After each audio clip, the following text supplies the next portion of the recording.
Nigel Farage joins us now from the UK. Nigel, in real time, we are seeing the President of the United States reacting to the events in the Middle East, including, swearing and being rather direct about it, about his frustrations, particularly with Israel. Let's hear a bit of it, and I want to get your response. We basically have two countries that have been fighting so long and so hard that they don't know what the they're doing. Nigel, what do you think?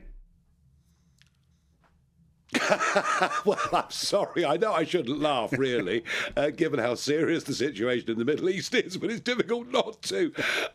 It's very Donald. It's very Donald, very direct, and he's showing his anger. You know, he is trying like crazy with Russia and Ukraine. He's trying like crazy now in the last 24 hours with Israel and Iran. And, yeah, Israel aren't playing the game.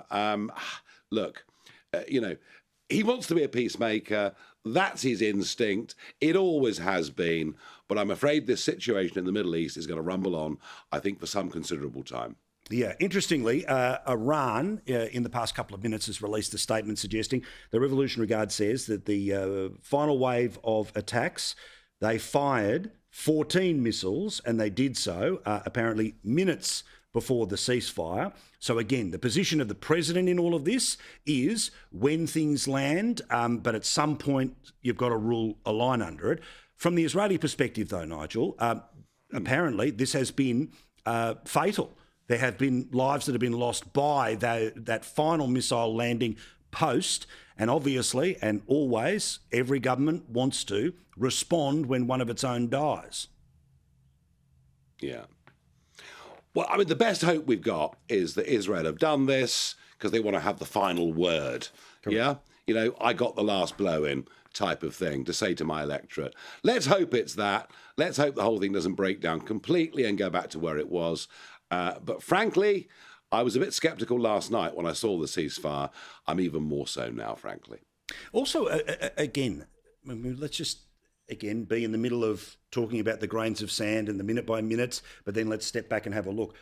Literally, what an extraordinary 2 weeks. I mean, an extraordinary 2 weeks where if 2 weeks ago we had talked about the potential of Israel hitting Iran, people would have assumed what is going to be. Would the America First guy get involved? Yes, within that period of time, in and out of international conferences, and he's on his way towards The Hague. It has been an extraordinary period of time to be living through.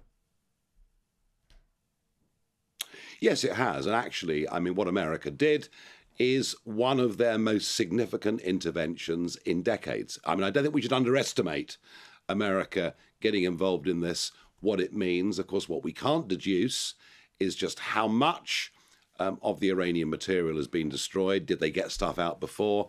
I don't know. I have to say, personally, I believe America did the right thing. I think that the JCPOA deal that was done just over a decade ago by Obama, the European Union and the Brits was idiotic in the extreme. It freed up tens of billions of dollars. And what did the Iranians do? They funded the Houthis, Hamas and Hezbollah, and carried on enriching uranium. They are the really dangerous country in that region. So I do believe that America's done the right thing. Politically, though, it is difficult for Trump to do any more. The idea of sending the US Army in, I just don't believe the MAGA movement, be it Steve Bannon or anyone like that, would frankly put up with it. So I think Trump saw this as a swift intervention.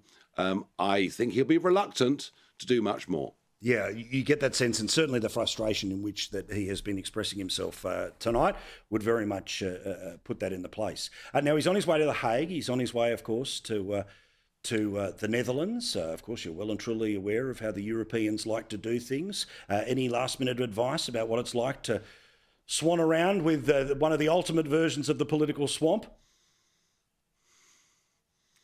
Yeah, I think, quite honestly, when you saw the G7 the other week that he left early, it left the leaders of the European Union sort of, flapping around a bit like fish who've just been taken out of water.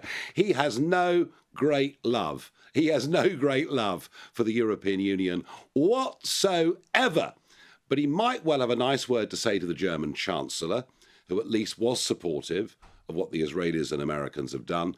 As for President Macron, Well, he basically has said that the American attacks were illegal, and he's on the verge of recognising, Palestine, which would be a reward to Hamas. So I think if Donald Trump and Emmanuel Macron are in a room together, you'll hear some more of the juicy language we just heard as he was boarding the aeroplane.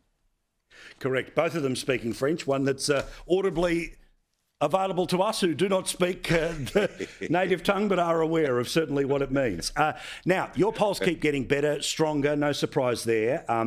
One poll, I think this was the YouGov poll through Sky News in the UK, has Reform in front of Labor 25-24, Conservatives at 21. An Ipsos poll, much, much better, which has Reform at 34, Labor at 25, the Conservatives back at 15. This is extraordinary. We talk about it week in, week out. And these polls are way beyond fluke. A movement has been built. And as you say, if you want reform, vote reform. And that seems to be where the majority of, people are starting to coalesce around. Yeah.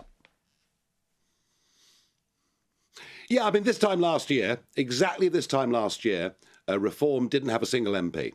Nothing. And yet we are consistently leading in all of the opinion polls, and in some of them we're leading by a lot. Why? Number one, there's a gap in the market. There is a talent gap in the market of an enormous magnitude. Secondly, I'm a known quantity.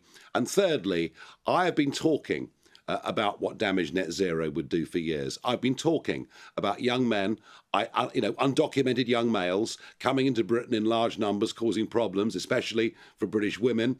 And I think, frankly, events over time have proven me right on things. This country wants someone to come in, fix it, and turn the country around. And right now, they're beginning to place their faith in me. And do you know what? And I actually think they're right to, because I'm not afraid.